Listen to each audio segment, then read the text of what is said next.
Good morning. Very, very glad to be invited to this venture. It's an honor and I'm taken by surprise. And thank you. Ashton, thank you for time and everybody else for. My name is Peter Merrington and I have had a varied and curious life and done many things. But one of my interests is in, I suppose, local history and roots and place and time and person, those three aspects of old ancient grammar, the place being Cape Peninsula, my home, Wynberg, my old stamping grounds, and the people I've known and loved, and the time is now, and the time was then, and ever will shall be. So I was invited to talk here, and I could talk about my Merrington forebears, who are many, scattered across South Africa in places like De Aar and in New Bethesda, in the Cam de Boo, in the Great Karoo, and all over. But today I'm talking about on my mother's side of the family, my mother's side, what they call my maternal distaff side, which has strong roots in Wynberg. And Merringtons go back to 1809, which is way before even the 1820 settlers, which makes us possibly one of the oldest English-originated families in South Africa. Mother's family were more recent, 1860s and so forth, although another branch of the family were earlier, the Kaywoods, who were 1820 settlers at Plain Honohook Farm in the Eastern Cape, near Craddock, that's another story. It comes into this at some point. I'm going to be careful of my time. I mustn't ramble, but I probably will ramble, so there. So my presentation begins with Cornish men. A Cornish man who was born in Cornwall about 1844 or 5 and sailed to the Cape as a young man in his 20s in the 1860s with very little money, but a lot of character and a lot of determination. And he was trained in Cornwall as a young man as a stonemason. And he brought those skills of masonry to Cape Town. Just at the time when the Cape Colony, the peninsula, etc., were beginning to expand, the building of railways and new facilities and town halls and all the rest of it. Just before the 1870s, which was a decade of enormous development and growth in the Cape. After, of course, what was the remarkable moment, the thing that coincided with that was, of course, the discovery of diamonds, 1872 thereabouts, and not long after that, discovery of gold. And the Cape became enormously important on the global map in consequence. So my talk is about my mother's Cornish originated distaff forebears. I'm going to read now and then because it's helpful, although I'm half blind, so it's a bit silly too. And this gentleman, this man, this artisan, working class man called Robert Kane, born in Cornwall, 1840s, trained as a stonemason, came to the Cape Colony about 1860, set himself up with very minimal resources as a builder and a monumental mason. And he made records in stone, which still exist and part of my story. Those records, when we talk of oral histories, we can also talk not only of all the paperwork out there, which does exist, but alongside oral histories, the histories inscribed in stone. He died in Wynberg in 1919 at the age of 75, and my material is based primarily on family oral traditions, hearsay by and large, things that Mom told me and my grandmother and so on, and on stone monuments, as I've said, in Wynberg and beyond.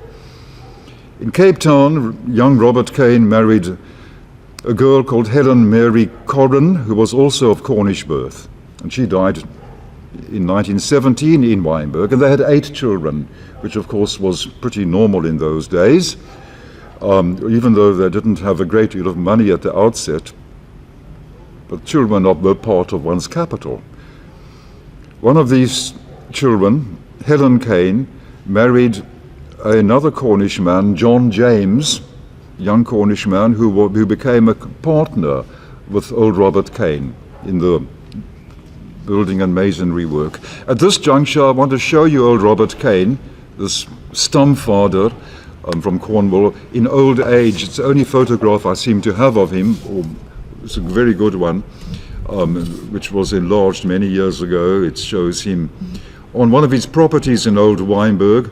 This will be about 1916 or so, before his death, but he's wearing really late Victorian kind of clothing, with his jacket pinned up on the lapel up there and open to the bottom. Handsome, tough old man.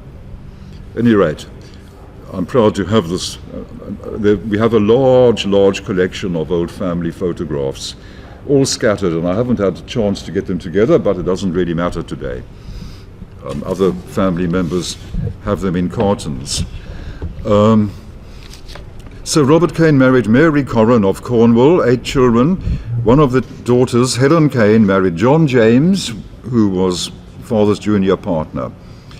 And John James and Helen had in turn 3 sons and 3 daughters, one of the daughters is my late maternal grandmother, a beautiful, charming, wonderful woman called Ruth Ann James. She married a chap called Davies, with Welsh roots, whom I never met because he died the year before I was born of emphysema, because his health was injured in the First World War when he sailed from Cape Town with the Cape Town Rifles, the Dukes, and returned with damaged lungs. 2 of my grandmother Ruth's brothers, Dick James and William James, left another long-standing Wynberg legacy, which you may know of. R. James Hardware, which was established in 1924, which still exists in Lower Main Road, Wynberg, and is also now known as Jackhammers.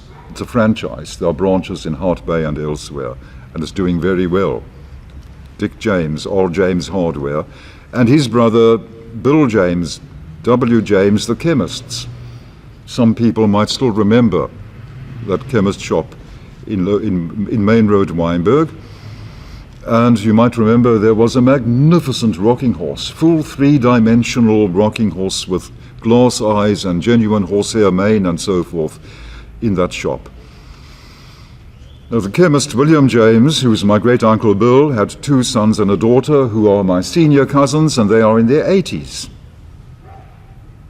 And they have a lot of good material because William James was an early photographer. They've got many photographs. And they are planning to do some arrangement about lodging those photographs, cartons of them, in an archive, the proper kind of archive in Cape Town.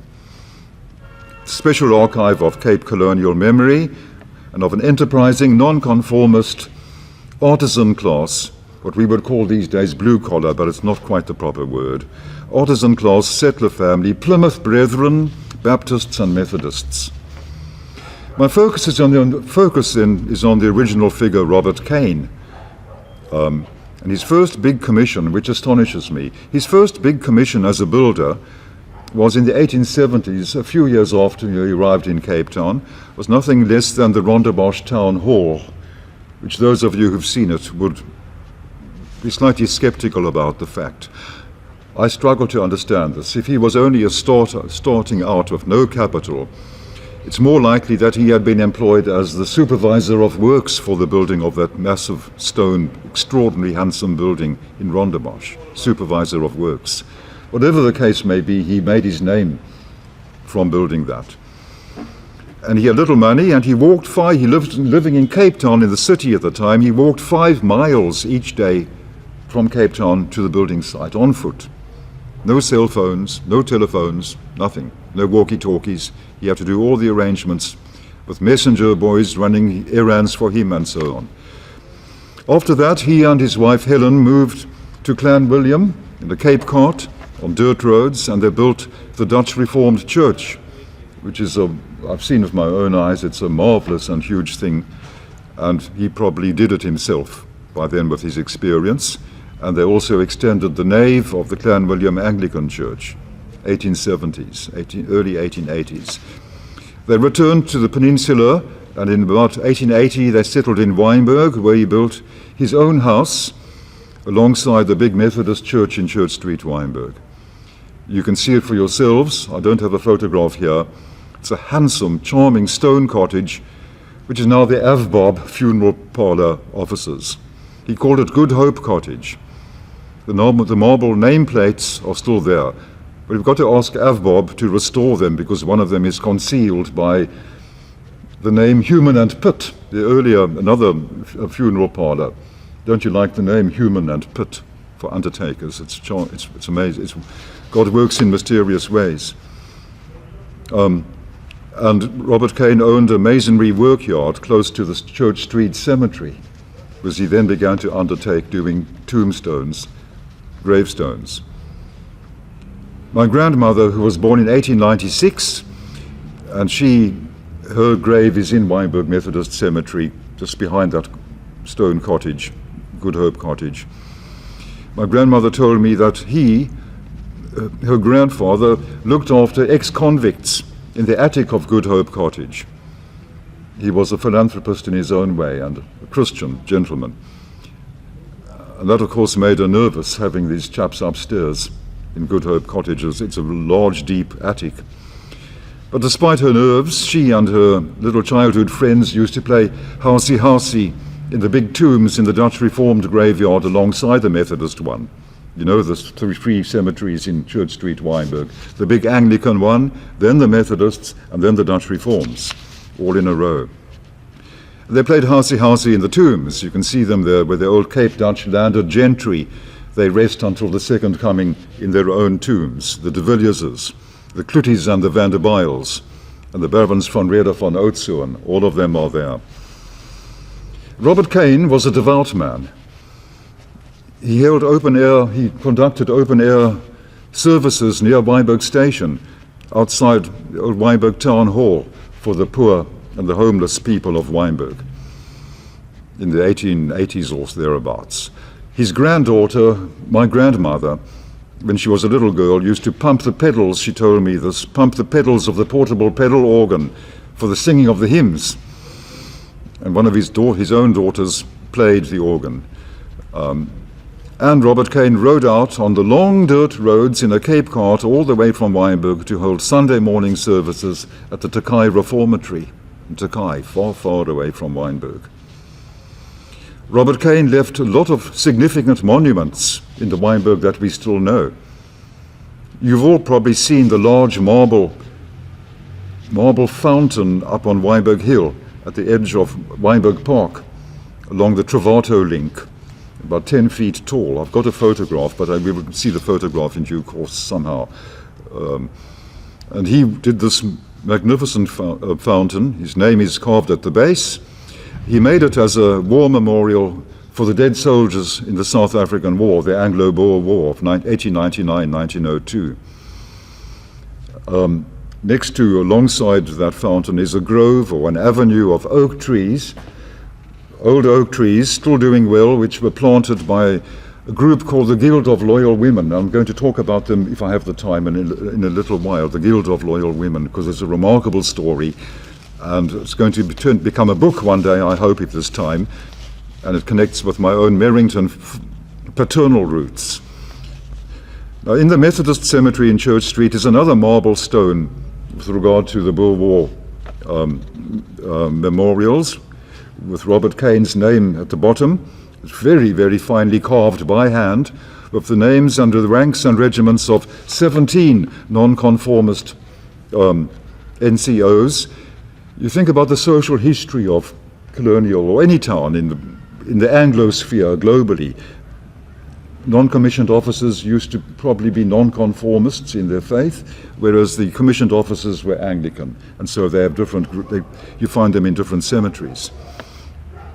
And on this stone there are some famous regiments, hand-carved by great-great-grandfather Robert Kane. The Grenadier Guards, nonetheless, the King's Own Yorkshire Light Infantry, 7th Hussars, Warren's Mounted Infantry, the Rand Rifles, and all sorts.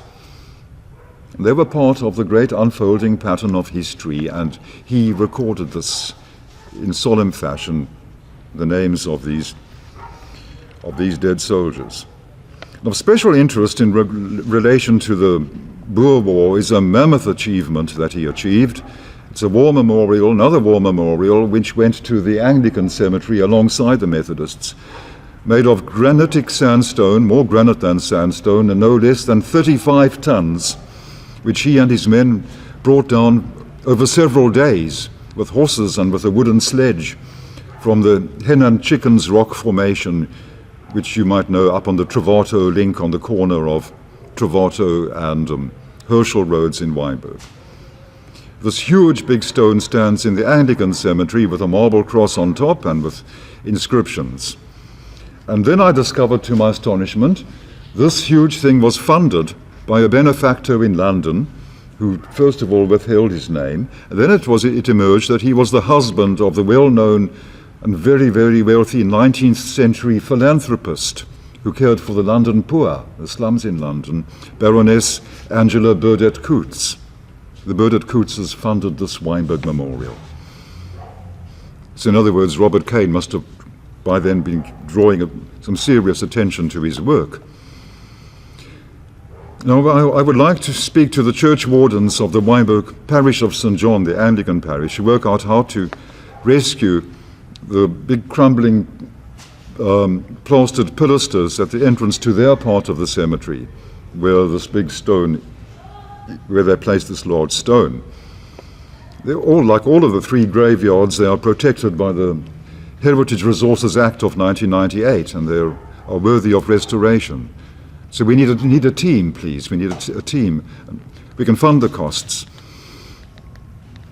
alongside oral history and documented history. Is the history that's built in stone and brick and mortar. And this is very, very much part of the nature, the character of Old Wynberg, in all of its aspects. Road names are also part of our record, road names. Two of these road names in Wynberg are linked to Robert Kane. One is Ebenezer Road, which runs between Aliwell and Brodie Roads, behind the cemeteries. Ebenezer Road is named after a large Victorian Gothic villa that Robert Kane built for himself when he had achieved success. I saw it with my own eyes when I was very small, but it's been demolished since then. In the 60s or 70s it was demolished. Ebenezer is a Hebrew word that means, I have builded well. I have builded well. So there's a block of flats now where it stood called Ebenezer Court, but the road name remains. And then there's Eggleston Road, Wynberg, one of the side roads off Cogle Road, named after Wynberg blacksmith of Welsh origins, Joseph Eggleston, who married one of Robert's daughters by the name of Louise. There was Charlotte and Louise and Emily and Harriet and a number of them, lovely names. I was told by Mom, my late mother, that Robert Kane built a bathhouse, mostly timber bathhouse, possibly like those, what you call them, in Norway, etc. What are they called? Sauna, kind of sauna bathhouse for Jewish refugees from the pogroms in Tsarist Russia, of whom there were many in Old Wynberg. Many of their great-grandchildren were at school with me at Wynberg Boys. Remarkable families who built themselves up from nothing. Rag and bone men, barrow men, whose sons and grandsons became medical doctors and specialists and surgeons. In any case, this Jewish bathhouse was destroyed by an anti-Semitic madman with an axe, so that no longer existed. But he built much else down Main Road, Wynberg, and he had a horse and a wagon, and he had stables in Leicester Road, where my mother was born in 1924, in a stable, or next to a stable. And there was a cart horse called Venus, which appears on old photographs somewhere, which I have in the shafts of a big farm wagon with this huge Victorian family about to journey over Constantianek on dirt roads all the way to rural Hout Bay for a month or two at the seaside. I was told that Robert Kane had his own brick field on land between Victoria Hospital and Wynberg Camp. You know, there's some kind of no man's land there, some grassy fields and bushes and things.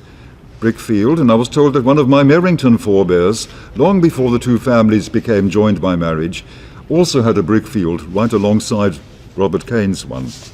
The history of bricks is very interesting, and you know, the quality of old Cape brick, often half-fired or inadequately fired, and gradually things collapsed and houses did not survive. But it's always worthy to poke around and see what one can find. Names and stamps on old bricks. Robert and his wife Helen and their sons and daughters are remembered with their names carved on a 10-foot marble obelisk which stands today in the Dutch Reformed Cemetery in Church Street alongside the Methodists. I found it for the first time ever, really slow of me, about 2 months ago. I got the DR people to give me access and I looked around. The South African War, the Boer War, brought the Kanes much work, and their firm opened new offices and workshops way beyond Wynberg. And their handiwork is to be seen across the old Cape Colony, from Clanwilliam to Kuruman and Kimberley, King Williamstown in the Eastern Cape. They opened a branch in East London. It is said that Robert Kane had virtually no rival in his day for the carving of tombstones, carving angels and carving wonderful, remarkable things, and lettering. Simonstown Graveyard, it was reported in the Wynberg Times, was under his skillful treatment becoming a veritable art gallery of sculptures, stone sculptures. A local historian tells us that he imported Carrara marble from Italy, but he also worked with local marble and granite. Among many items that he made, the tombstones in Wynberg for the Earl and Countess of Stanford, and a huge granite cross for the grave of General Tim Lukin of the South African Division in the First War, which is in Plumstead Cemetery, and a memorial for the Naval Brigade in Bloemfontein, and a tablet for the 3rd Dragoon Guards in the Cathedral of St. George in Cape Town, which it appears it was also sponsored by Baroness Burdett Coutts. There's a great deal else, but I don't want to go on for too much at this juncture. There's something, though, that I need to talk about, which leads us to the roots of 20th century modernity and the shape of the world as we know it today, and why South Africa is as it is. I worked for many years on a large project which was the life and work of Dorothea Fairbridge, daughter of old Charles Fairbridge, a Cape Town attorney, Victorian era, member of the old Cape Colonial Parliament. And he was closely connected, incidentally, with my own stamfather, John Samuel Merrington, who arrived in 1809 and began the law firm which still exists, Fairbridge, Ardern and Lawton. Anyway, Dorothea Fairbridge was tutored as a child in Cape history. Born in 1862, and at the time of Union in 1910, she was called a nation builder. We're talking about building in stone and brick and mortar, and we're also talking about building concepts of nationhood at the time of Union, the Dominion, the Union. At the start of the Boer War, she met Alfred Milner, the new governor and high commissioner for Southern Africa, and she fell in love with him. But she was beaten at marriage to Milner by Lady Violet Cecil, the widow of the youngest son of the Marquess of Salisbury, Queen Victoria's eldest senior statesman. But Dorothea Fairbridge Milner and his wife, Violet Milner, remained lifelong friends, and Dorothea Fairbridge wrote 13 books on the idea of the new South Africa, the Union, the Dominion, which was the core project of Milner and his Oxford-educated kindergarten. But here we come now from Fairbridge to Kane, back to Robert Kane. To support Milner's cause in the Boer War, she began a group called the Guild of Loyal Women. Remember I mentioned them planting these oak trees up where Robert Kane put his big fountain on the Travato link in Wynberg.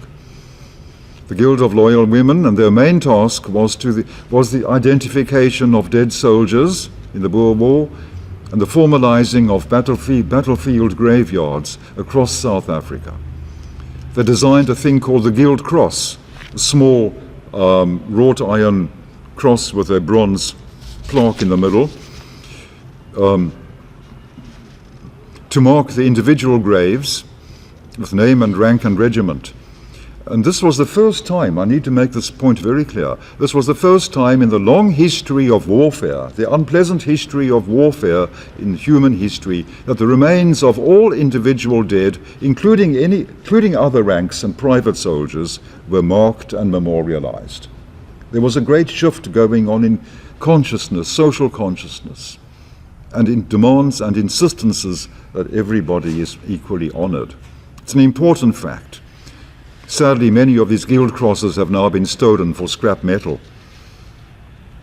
The guild kept correspondence with families of the dead in Canada and Australia and Britain, and they arranged for the reception of stone memorials that were sent by sea to Table Bay, and then they contracted Robert Kane and Sons to receive these things in a large warehouse at the docks. I've seen a photograph somewhere of that warehouse, of many, many vessels in the harbour behind it, many of them still with masts and yards, sailing vessels, and transport these monuments by ox wagon all around the land. And one of Viscount Milner's military aides in the South African War, Sir Fabian Ware, took note of this. And after the Great War, the First World War, he spoke up about this initiative and proposed this as a model for the establishment of the worldwide Imperial, or now Commonwealth, War Graves Commission that designed the Sidon cities in Belgium and France. So in short, the legacy, I'm going to read this because I like my own prose. The legacy of a devout blue-collar Cornish artisan of 19th century Wynberg is amplified by a Fairbridge and Sir Fabian Ware and Rudyard Kipling and the architects Herbert Baker and Sir Edwin Lutyens into a marker of the World War trauma behind geopolitical modernity, the modernity that we inhabit. And on at least 3 continents, the War Graves Commission, North and South Africa, the Middle East, and Western Europe. And I honor that and I bow my head. Good old Grandpa Kane, great-great-grandfather Kane. Finally, however, what became of Kane and Sons, Robert Kane and Sons? I've said that his son-in-law, John James, had children who began companies, one of them that still exists, Robert R. James Hardware, now Jack Hammers, etc. But what happened to the monumental masons? In 1928, the Cape Town Muslim Judicial Council contracted Kane and Sons. This is after Robert's death. His son, Philip Kane, was then in charge. Contracted Kane and Sons to build a formal mosque and a tomb at the grave of Sheikh Yusuf at Macassar, the famous, remarkable kramat that people go to on pilgrimage on the False Bay coast. Philip Kane, head of the firm after Father Robert's death, took on the project. He raised a large loan for the costs. It's a big project. The architect was Kendall, one of Herbert Baker's own associates, and Kane was the builder. But when the big project was complete, the MJC chose not to settle the bill. You don't know why? Maybe they decided that the geometry was not quite adequately sacred, but they didn't pay the bill. The financial loss and the costs of litigation bankrupted Robert Kane and Sons, and that was the end of that.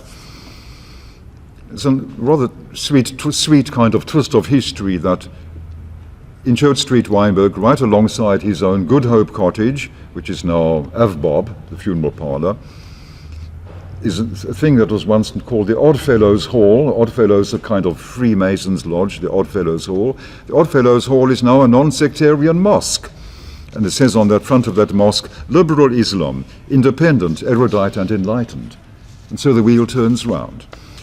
What remains today, other than monuments in stone monuments, is of course R. James Hardware, which thrives under its own name along with the franchise name of Jack Hammers, and I am glad of that. And I understand the value and the purpose and the continuing presence of Izinyanya, ancestors, forebears, stormfathers and so forth. Cornish men were once known as Cousin Jack. Cousin Jack was the nickname for Cornish men. They came from Redruth and St. Austell. And Cousin Jack of Redruth and St. Austell, ghostly figure on a far-off Cornish coastline, is also very glad. He's very glad that I am, in my old time, in my old age, having this chance to share these memories. Thank you very much. Thank you.